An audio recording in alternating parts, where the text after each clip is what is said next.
Laksamana Tan Sri Abdul Aziz bin Haji Jaafar memulakan kerjaya di dalam TLDM pada 21 Disember 1974 dan ditauliahkan sebagai LT Muda pada tahun 1977. Beliau dilantik sebagai Fellow Institut Sains dan Teknologi Kejuruteraan Marin, FIMARES, pada 8 Julai 2010 dan Fellow Kehormat Institut Kelautan Malaysia pada 18 Mei 2012.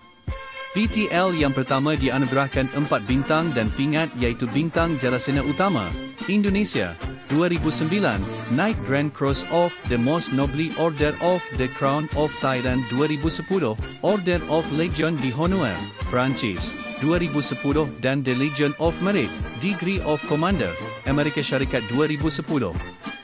Detik-detik kegemilangan serta sumbangan besar beliau dalam TLDM termasuk PTL pertama yang menerima latihan pegawai kadit di dalam negara. Pegawai TLDM pertama menjadi juruiring kepada Panglima ATM. Mengilhamkan idea penubuhan sel wanita, SELWA, TLDM untuk menguruskan kebajikan dan hal ehwal wanita TLDM. Mengilhamkan dan menubuhkan pusat arsip TLDM pada 2008 untuk memelihara rekod dan sejarah TLDM. Mengilhamkan program khas untuk meningkatkan imej dan kesejahteraan warga tentera laut melalui polisi 3K, kesihatan, kecergasan dan kesegakan.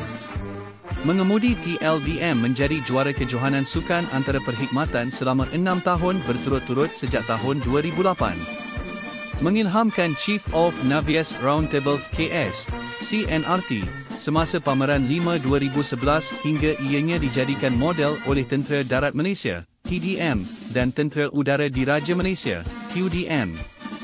Menambah baik infrastruktur di pangkalan TLDM Lumut dengan pembangunan kompleks pusat pembangunan wanita, prasekolah, stadium tertutup, kediaman wanita dan kompleks blok bujang.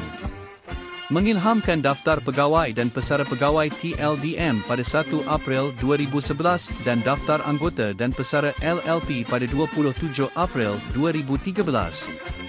Mencadangkan peningkatan prasyarat kemasukan perkhidmatan pada tahun 2009 bagi tujuan meningkatkan skim perkhidmatan dan tangga gaji ATM. Latihan pegawai kadit TLDM di KDSII dihentikan mulai tahun 2010. Jika bahan ini bermanfaat kepada anda, subscribe, likes dan share.